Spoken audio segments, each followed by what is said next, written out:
boys and girls. We're gonna have another fun live stream situation. Yeah. So I'm obviously booting up Disney Dreamlight Valley. Got my hair looking kind of a mess, kind of cute. Wrong side. There you go. Yep.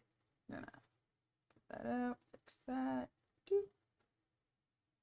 Also, I'm wearing my so beat up at this point, but candy swim shirt because sure, why not? And yeah, let's go ahead and make sure that this is going to stream to the right device.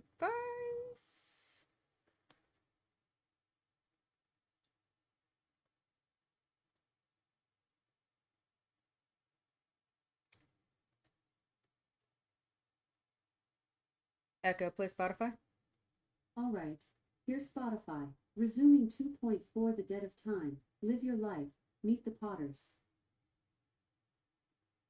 Worried about having dreams. Alright, I'm going to start this from the beginning. I started it last time, but yeah, that ended up having to stop because I had to go deal with my child touching butts at school.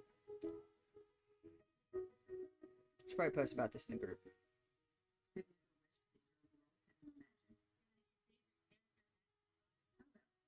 Spin off of your favorite childhood series. Hello, everyone. I'm Claire. And this is Firewhisky.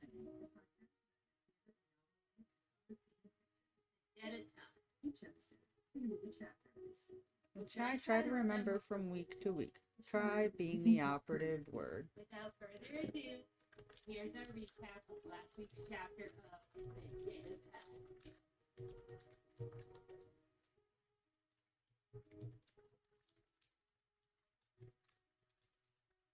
Alright.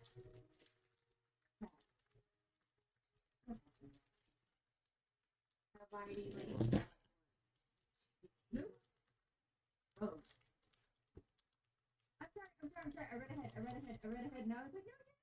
Yeah, you're right. And you all say, I don't care. Word. Okay. She goes to Hogwarts, and then she gets this stuff from, what's her face? The doctor nurse lady whose name I can't remember right now. And yes, and she's like worried about having dreams, but then she does the thing where Hermione doesn't dream at night because she has dreams of Bellatrix, which who would want to have dreams of anyway. Nobody wants to have dreams of Bellatrix Cat. That's the whole thing. Because we didn't see that I need to coming. pick up ginger. Anyway, 5,000 so dreamlight. Pick up she mushrooms. goes and lives with Deb, and then she meets this sort of annoying yet cute, adorable house elf, and yes, and then she gets her second Hogwarts letter, but it's like in the future, and well, In the future. yes, in the future. In the future of the past. The past of the future. Future's in the past. Nothing about me has changed in 6 years, Also, by the way. I was hoping to get a chance to listen to my recording of episode 3 before we started this, so I could repeat the voices exactly. But we recorded in Nope, that's not what I wanted to do. high-level audio type that my computer is incapable of playing with. Nope, that's not what I wanted. So I gotta wait until Hannah Beth edits it. So I'm going to try for continuity here, people. But It ain't gonna happen. So let's see. We started on chapter 15 was episode 1, chapter 16 was episode 4. We do Classic Cobra. Episode 4, and that makes it chapter 8. And Beige Monkey. Yes. Okay. Chapter 18. Live your life. Live your life. August. Oh.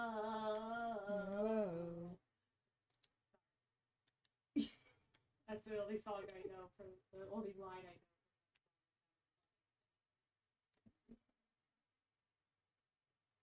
My doctor. Wait, in that song, did she say I'm a big butt kisser? Because that's what I think she says, but I don't think she actually says it. I don't know. Fans. Firewhiskers. What did she say? Rihanna, Riri, whatever you call her. No. It's Rihanna, not It's Rihanna. Ah! Again, my jokes are limited.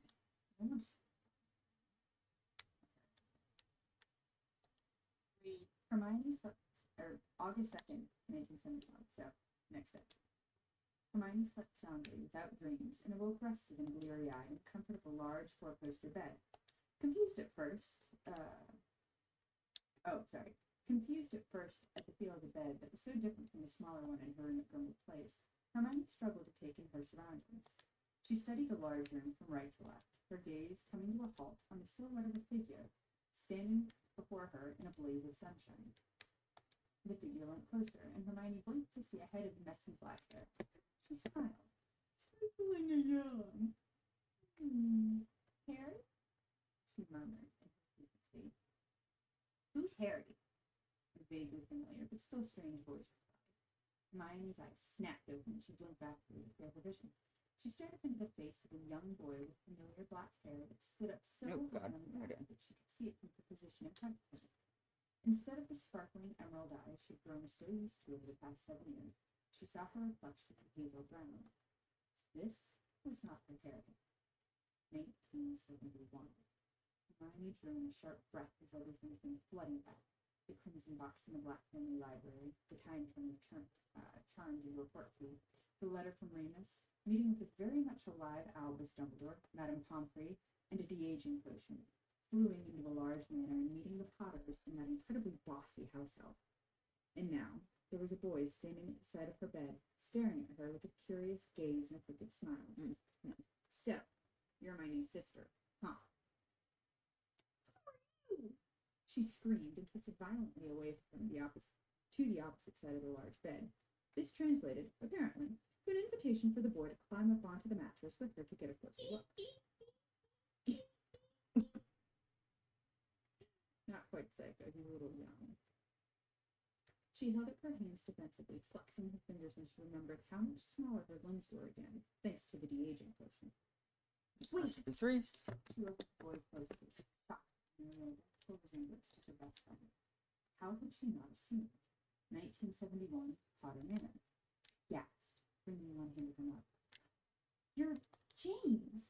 Oh my goodness, you look... James grinned smugly. Handsome, dashing, brilliant.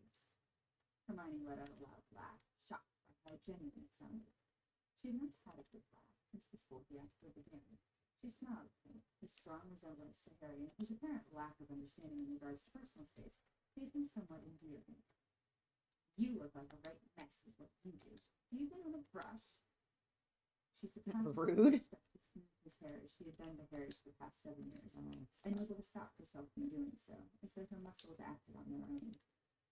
You're one to talk, James laughed, reaching a hand up to shake out his hair, making it look twice as bad.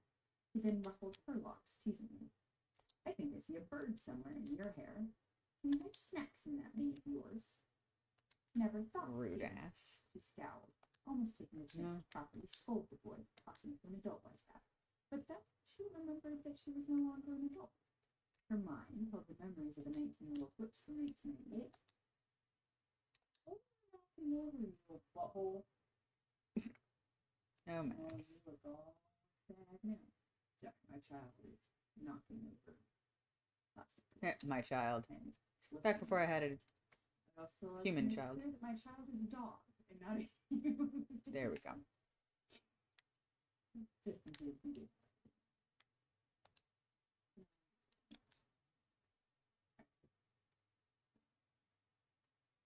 But she was now, in fact, an 11-year-old girl living in 1971.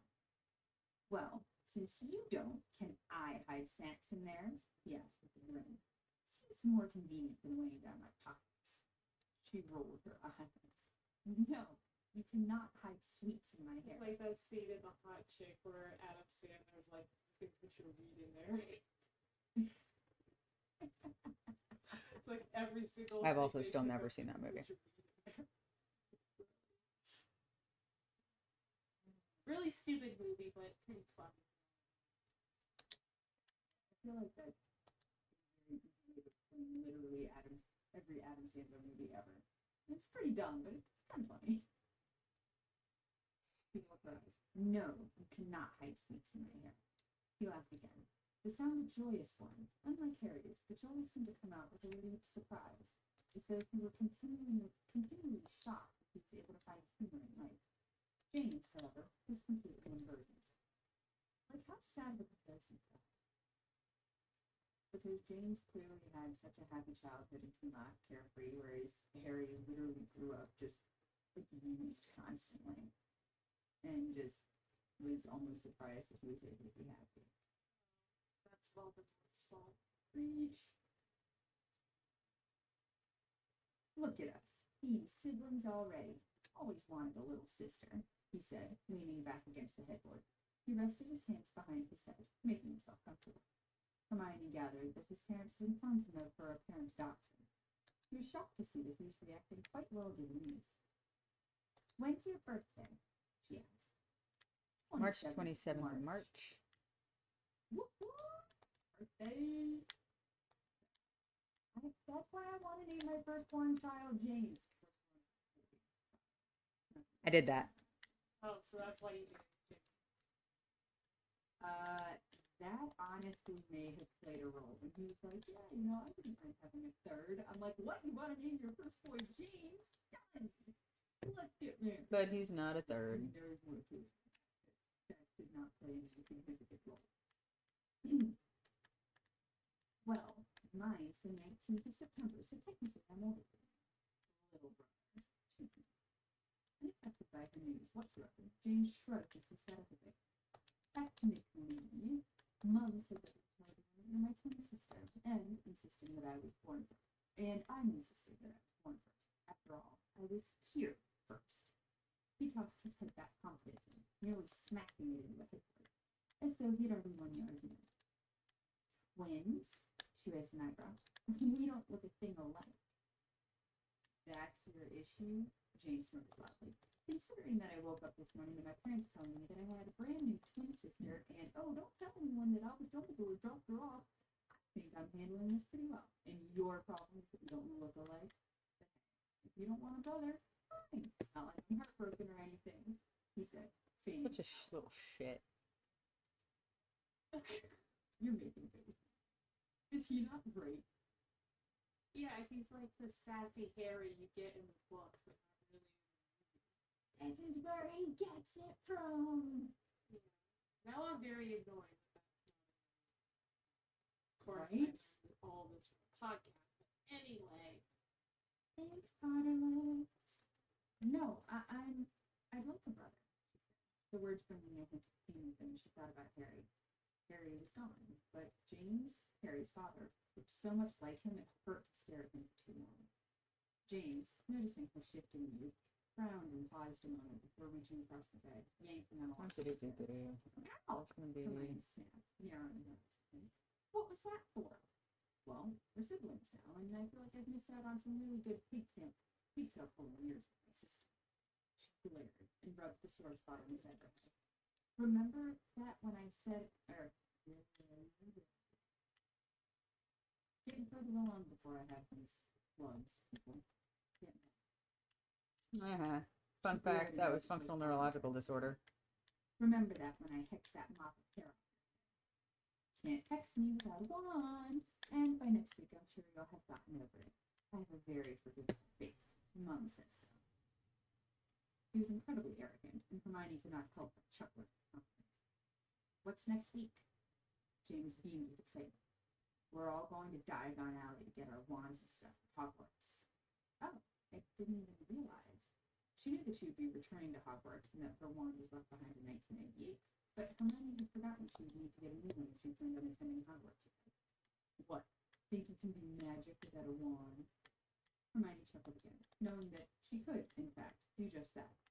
Unlike older and more powerful witches and wizards like Professor McGonagall, Sirius, and Remus, Hermione could only do such magic under great stress, but she had been getting better with Sirius's tutelage. Do you ever shut up? Very rarely, he answered, clearly unoffended by her jab. Get up. Mum sent me in here to tell you breakfast is ready. He bounded from the side of the bed and headed towards the door. Hermione smiled. Good.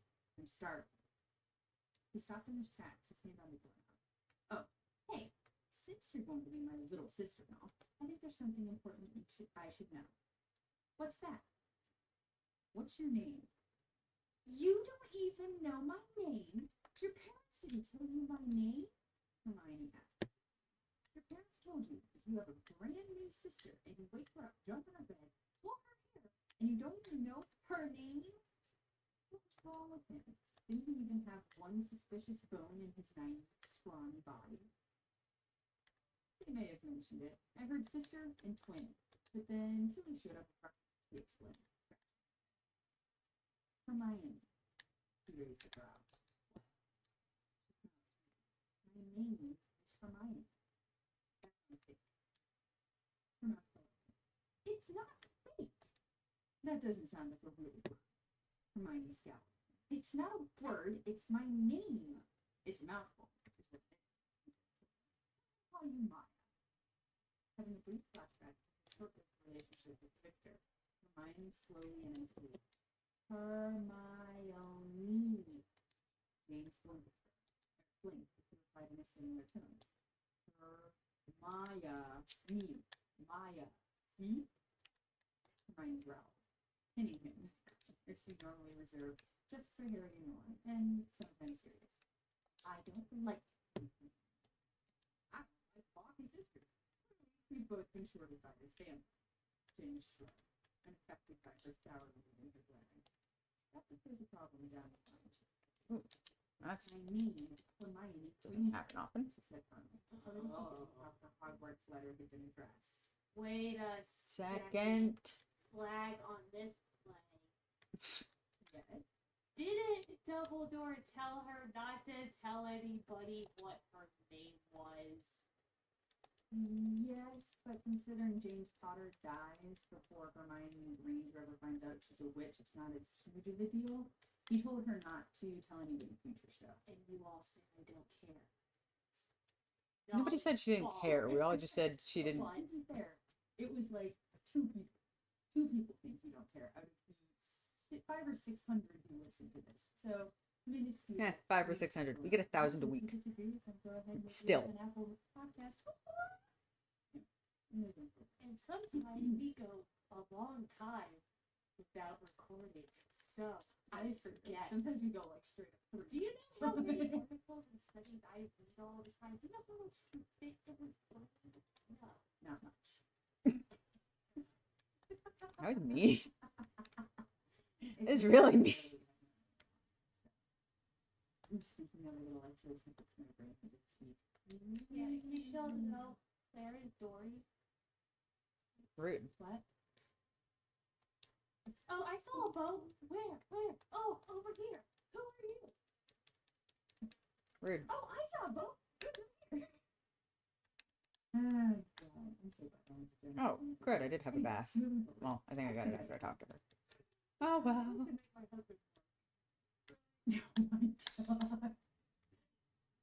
Her fucking wife's just sitting there like, am I a joke to you? Yes. Yeah, but I loved it because she was making fun of like everybody that gets up there. It's like, kids, go to bed.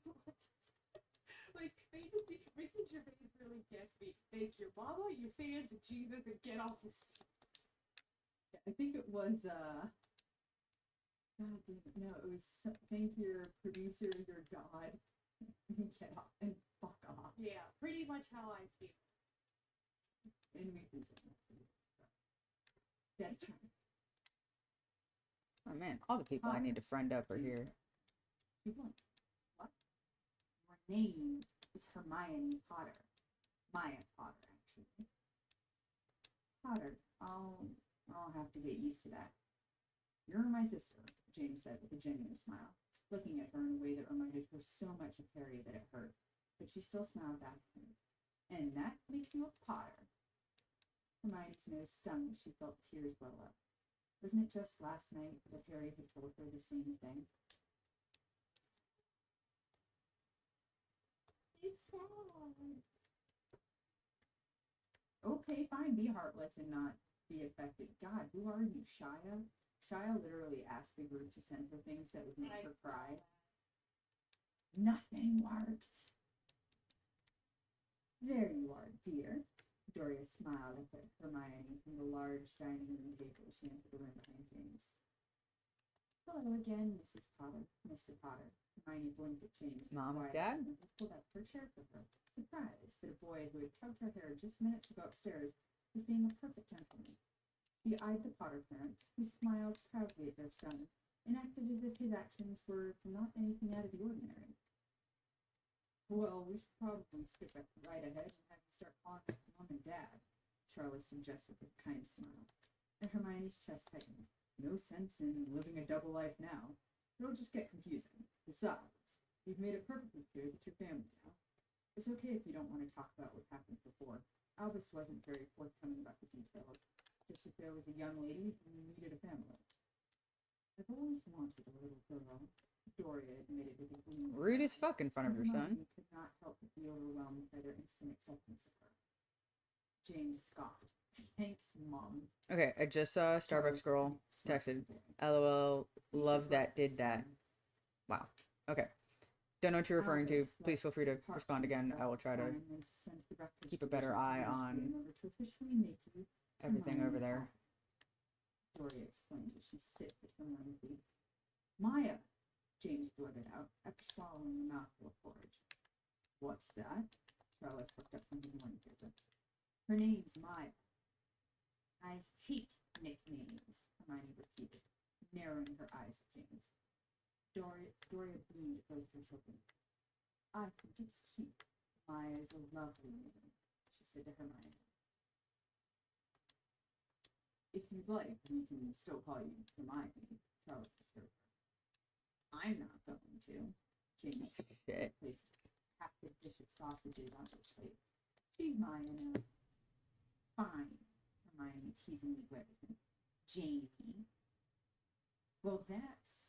James frowned, rolling the name over and over, his head before nodding. Actually, I think I quite like it, Hermione bristled. I'm glad you two are already getting along. If you have need of anything, Hermione, please let us know, Doria insisted. Thank you, Mrs. Hermione.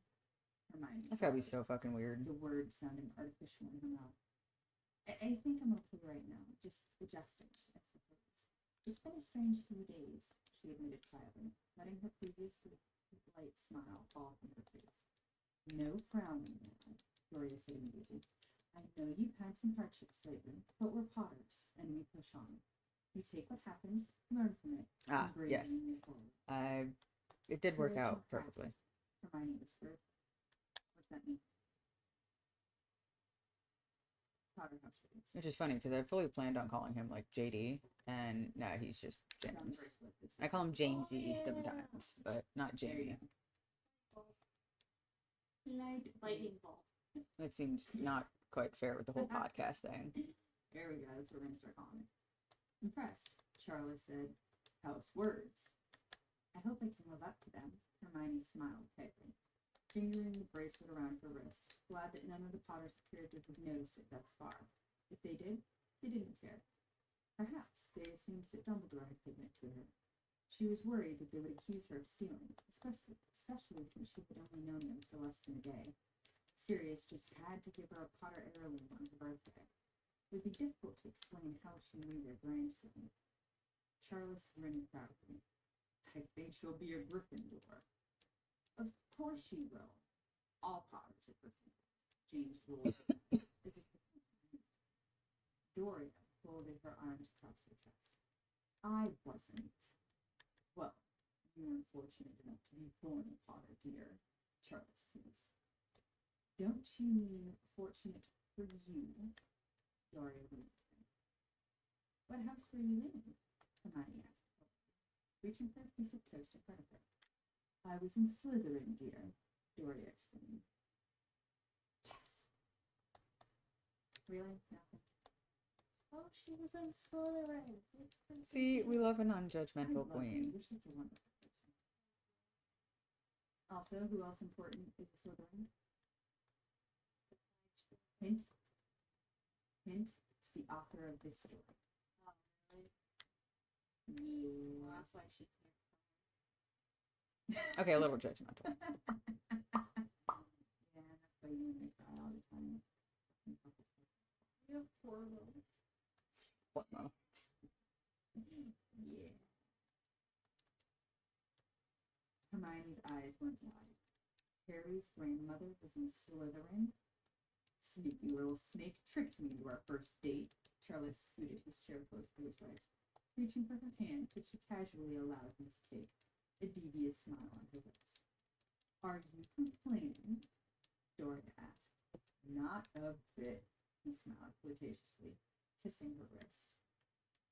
Hermione chuckled and glanced at James, who was I have the silver ore. I literally had. Don't worry, God damn Maya. Mum was the I had it. I don't know where it went. Snake pit. Don't start causing trouble already, James. Doria shook her head and sighed as she released Charles's hand, picking up the cup of tea. There's already enough animosity between the houses. I won't have you walking into that school and being a problem child. I think she didn't meet her grandson, huh? James widened his bright eyes. I don't feel like I'm out there. Stared at him. Does this look like the face of a problem child? It looks like a cursed child. Oh. Fuck you. Rude as Don't fuck. give me that innocent look, James Charles Potter. Daria's eyes narrowed into slate gray slits. Doria. I know better by now. Speaking of innocent, you better be exactly that when you go to Diagon Alley tomorrow. James looked surprised but excited. I thought we were going to Diagon Alley next week, he asked, as he refilled both his and Hermione's pumpkin juice from the carafe, oblivious of her astonished reaction. Crap. She'd never seen a boy do such a thing without an ulterior motive. Doria sighed in mild frustration. No, he told you last week that we were going to go this week, tomorrow, in fact. Charles, are you sure he's ready to go to Hogwarts on his own?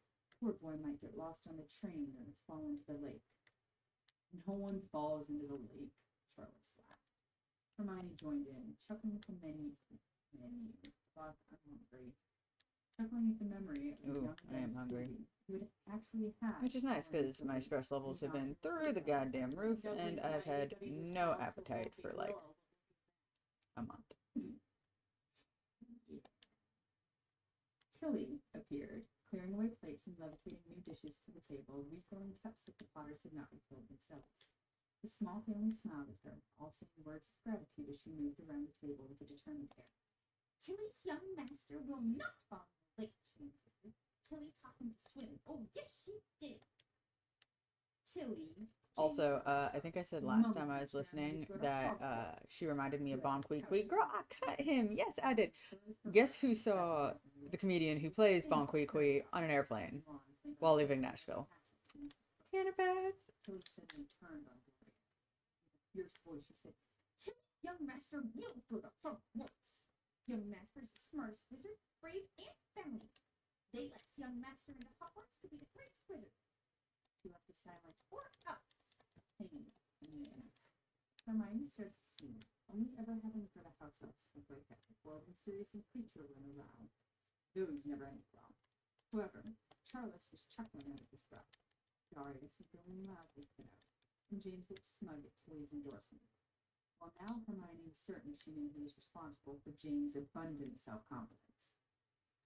I can't believe you turned the house up against your mum, she quietly scolded him. Our mum, James corrected, throwing her a perfect smile. Hermione smiled, shaking her head, reaching for her empty plate as she stood. Tilly got to the plate the exact same moment and sent Hermione a challenging look. Tilly will take young Mrs. Plate. Hermione. That was like not a question. It's like, girl, I'm gonna do this. I can clear away my Okay. Tilly persisted, however, though rather than fake the tears of the night before, that Hermione was prepared to ignore this time, the house elf began growling. Wide-eyed, Hermione confidently reached the plate. Tilly took the plate and beamed with the same sudden affection she had shown James not momentarily. Young Miss is the smartest witch.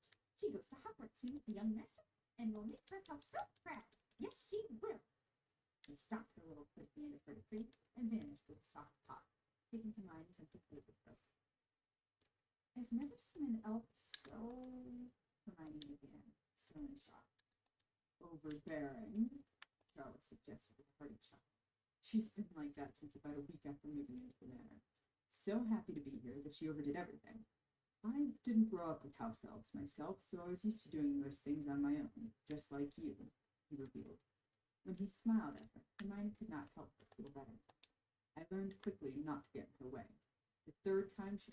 that doesn't count Rose, for mushrooms. she I have to tried actually bite my pick hand. them.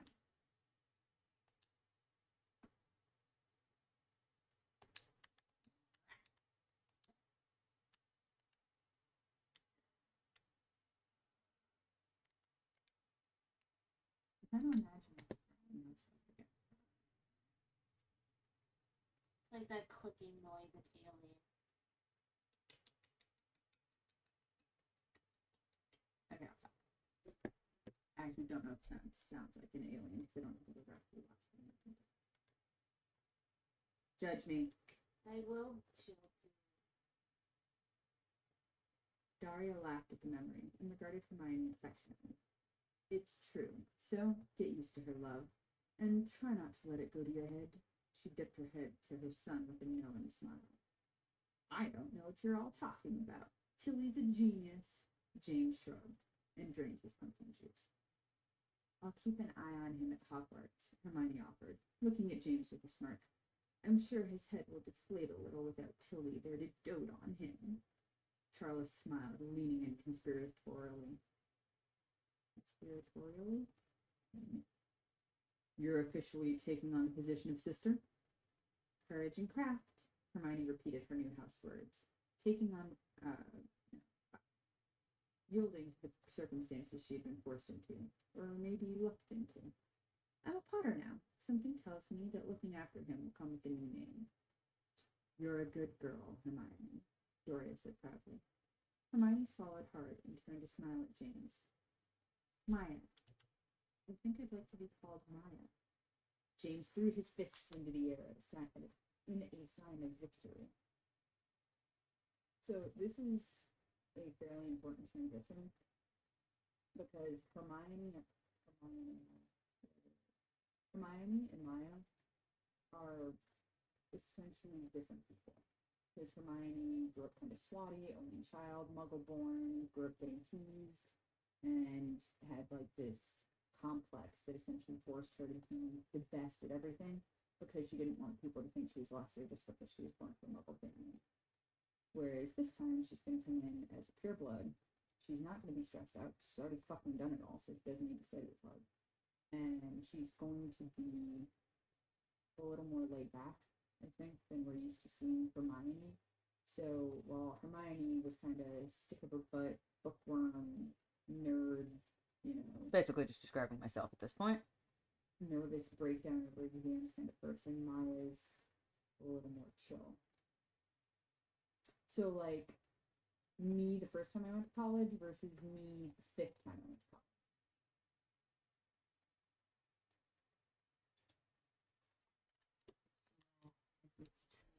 We've only been to college 3 times. And more than that. Florida Keys Community College, University of Central Florida, back to Florida Keys Community College for nursing school, Cochise Community College in Arizona, and George Mason University in Virginia. That's 5. I didn't know about that. Yep. Yeah, 12 years of college. Oh yeah, wait, never mind. You've been in college longer than I was. I started. No, balance is nice. After breakfast, Hermione retired to her room where she. I swear to Christ, I thought I said Alexis in my head. Did I say Alexis? What? Instead of Hermione. I don't know. Okay. Start out. Thinking about my sister for some reason. As long as you don't say Maggie when you read Vita, we're fine. Maya. Whatever. After breakfast, Hermione retired to her room where she was forced into an incredibly large bathtub by a very pushy household. She was only allowed to scrub herself because she promised to let Tilly brush her hair when she was done. Hermione was glad for it in the end as Tilly took to her bushy locks with determination, taming the curls into submission and promising to look for a spell that would make it easier next time. Hermione wished her luck in that. New handmade robes waited for her, set out on her large 4-poster bed in a variety of beautiful colors. She smiled as she touched them, never having imagined she would casually wear something so fine in all her life. She hated to be doted upon like this, but she couldn't help but feel grateful for the Potters who brought her into their home with such ease and no awkwardness at all. For all they knew, her family could have been slaughtered by Death Eaters, and yet they treated her like any other child, like their own child. You James skipped did it. a whole entire sentence. Did Yeah, I? because after no awkwardness at all, you should have said other than Tilly, but you skipped to for all they knew. God damn it. No awkwardness. No awkwardness. God damn it. Fuck.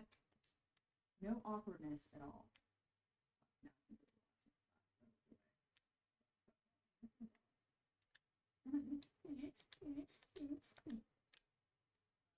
No awkwardness. Other than Tilly, none of them coddled her or pitied her. For all they knew, her family could have been slaughtered by Death Eaters, and yet they treated her like any other child, like their own child. And James treated her like a sister already. It almost felt like she was with Harry, though he lacked the knowledge of pure-blood etiquette that had been instilled in James since birth. Hermione wondered how much of that would change when they went to Hogwarts and he was no longer under the gaze of his parents. A part of her could not wait to see. The thought surprised her, and she swallowed a note of anxiety that threatened to push its way in, torn between wanting to get to know James better and knowing what the future held in store for him. Damn, bro. Can you imagine being like, damn, I got a whole new family. Damn, they're like all dead right around the time I'm...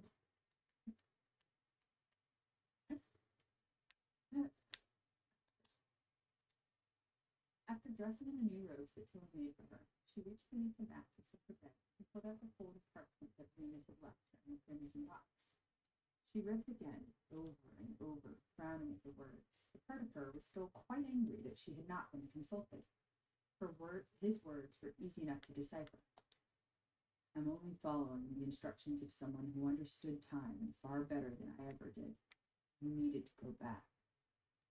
Remus had sent her back because she had already been back. If Remus and Dumbledore were right, and time was a loop, then sometime in his past, Remus had met Hermione and discovered her secret about the time turner. She must have told him how she arrived in 1971. Remus had likely been torn over his orders, this mission, and Hermione figured out that it must have been her who begged him long ago to make sure she was eventually sent back. Yes. You're waving your hand at me. Why are you going crazy? Words. Big girl words. Oh shit. I'm Sorry, in guys. so much set now. Oh my god. No, because in the one movie, I forget which number it is, where Peter Pettigrew comes back, doesn't he say something to Hermione about how do you think she's been getting to classes this whole time or something? And then he Dude, the fact that she like tried to tie this in.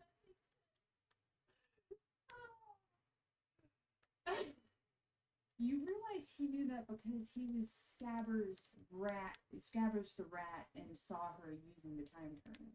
No, he didn't say that. It was like Sirius or what's his I name? think no, Hermione said that in the hospital wing. She was like, "This is how things." Yeah, but when they're in that ghetto room with the bed, The ghetto room with the something bed. about how do you think Hermione's been getting to classes this whole time? He doesn't Literally say anything never. about Hermione getting to... Also, this is fan fiction. It's not referenced in the fucking They're movie. free on demand right now. I'm done with my practice dissertation proposal. I'm gonna freaking fast forward to that scene. I'm gonna record it. I'm gonna send it to you and prove it. Please do. Please do. Ugh. She did not. I thought you were about to be like, oh my god, now it totally makes sense why Remus and Sirius and Tonks were constantly fucking whispering about Hermione. Jesus Christ. Every time I get proud of you, you're a constant disappointment. Oh my god. Virgo black. And that kind of mother. Hermione figured out that it must have been her who had begged him long ago. Let's see if this works. I To love pick how up we the just mushrooms. immediately jump into shit. I feel like it sounds like we cut it really awkwardly, but it's literally just me jumping back into it. You look like John Lennon. I live in a little town in Africa and I know Paul McCartney. It's so fucking great. Alright. Hermione figured out that it must have been her who begged him long ago to make sure she was eventually sent back. But why? If not to end the war early, did I say war? War. Word. If not to send the Word to war. your mother. Jesus fucking Christ, I'm adding letters where there aren't any. If not to end Bird. bird. I can't hear her say that and not go bird. Disney Plus, you can't.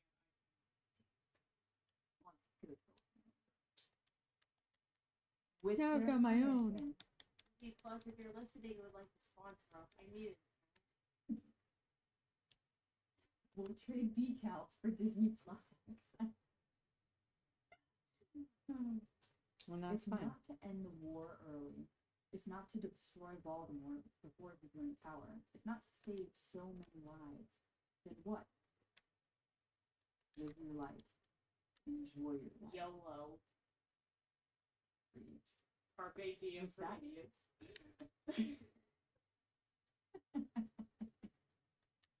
Was that the reason? Was Remus somehow giving her a second chance at life? Was this her reward for all of her efforts in the war? A normal childhood with a chance to grow up in the wizarding world without being knocked aside due to prejudice?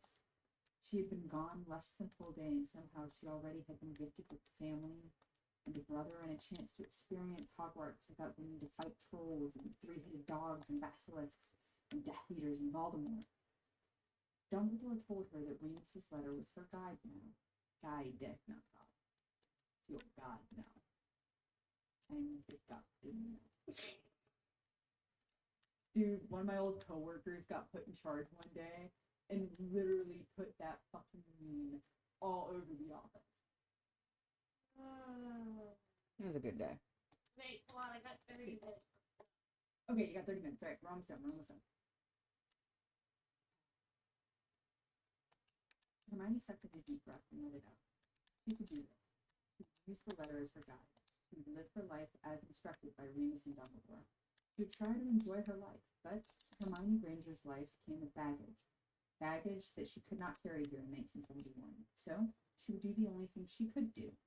Her attention was drawn to a mirror that hung on the wall, and she examined her reflection with a nod of acceptance.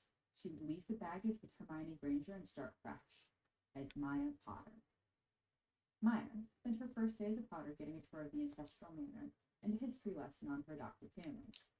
Gloria was a skilled witch who exuded intellect and grace, but somehow still clung to that piece of mischief that lingered in her gaze. Charles, not knowing how much Maya was privy to about the wizarding world, attempted to educate her. She did little to stop him, as it was not Didn't care at all. opportune time to bond with the man whom their world would see as her father. How are people not going to ask questions about me? She asked him as they strolled through the family orchard. I can't open it until I have the However, goddamn Hermione turtle. heard a great deal of the ones in the Weasley's back garden. Well, we're the last of the Potters, Charles explained. When Doria and I married, a good many of the other pureblood families weren't too pleased with her. Her mother had wanted her to marry into one of two other families, but her father loved her and let her choose her own husband. He let a smug expression across his features. I like to think that she chose well. Maya smiled. I do too. Well, when we married, most of Doria's family cut ties with her, and my parents died the year after. I worked from home for a long while, and it took years and years before we had James. By then, by the time we had the Potter heir, he said with a roll of his eyes, society didn't care much about what we were doing. People we went to Hogwarts with had all had their children right out of school, so it wasn't hard to fit in the crowd after James was born. We didn't even publicly announce his birth. Didn't want Daria's family causing trouble, you see. People know the Potter name, and we purposefully kept to ourselves. Daria does her charity work, and I've consulted here and there over the years, but people who know that we have a son would be embarrassed if they'd forgotten we also had a daughter, so they'll never question it. Is James going to be upset when he finally figures out that no one in the world knows who he is? Maya asked with a wry smile. Charles shook his head with a chuckle. Your brother creates his own world, and in it, he's the highest ranking authority. We'll see about that. She was all too eager to take her new brother down a few pegs once they got to Hogwarts. Meals were served in the formal dining room at the long oak table, though each member of the Potter family all sat at one end, close enough to pick off one another's plates, something that Charlotte and James did constantly, despite Doria and Maya's objections. After dinner, the family gathered in the drawing room where Doria and Charles watched their children play game after game of exploding snap, talking constantly about their eagerness to attend Hogwarts in less than a month. When Tilly announced it was time for time for the family to get some rest, Maya practically ran to her room, taking off her robes and throwing on her nightdress swiftly in order to make sure that the house elf did not do it for her. When Tilly came in later to see if Maya had need of anything, she grinned at her as though she were challenged. Instead of fighting her young miss, Tilly wished Maya sweet dreams. But, as much as Maya Potter wanted to set aside the baggage of Hermione Granger, the two identities were still of the same entity, and just a few hours into the night, Maya began to scream in her sleep. Please, don't hurt them. No, please, no. Maya, are you all right? Let him go, please. Her mattress dipped, the motion slightly drawing her out of her nightmare, and when she felt hands on her shoulders, she startled, fully awake. It's okay, he patted her head affectionately. It's just a nightmare. You're safe. Harry? Maya whispered. There was a long pause. It's James. Maya looked up at him, tears still welling in her eyes. Jamie? Yeah, it's me. He looked down at her with a sympathetic gaze, and in the dark she could almost mistake the hazel color of his eyes for green. Her tears overflowed and a bubble of pain burst inside of her chest as she cried, reaching out to hug him close to her, sobbing quietly in his arms. It's okay, Maya. James patted her on the back when she hugged him tight. I've got you now. You're fine. I'll protect you now. Boom. End of the chapter. Yeah. What'd you think? It's cute. Yeah. How do you like James? He's very sassy. He is sassy. I feel like he's what Harry should have been had he not, grown up with psychopathic aunt snuggles. Yeah, and he is what I would imagine. Who's the kid with the camera who got like a couple words? If we would have gotten more of him, we would have been like Colin Creevy. Yeah. Yeah, so now we're getting into the meat and potatoes. Well, not really. We're on like the salad course of the Marauder era, but I'll tell you right now, Tilly and Daria are straight up two of my all-time favorite characters in any fan fiction ever. Like, Jamie, great. Charles, amazing. Great dad. Doria is everything I hope to be as a mother someday. Like, okay. who? Sorry. Yeah, I don't you gotta go. I have to get into the room so I can share my screen and put everything up. Okay, well, you go do that. I love you lots. Be good, my babies. Oh shit. 2 seconds. Whatever. Patient. Fuck.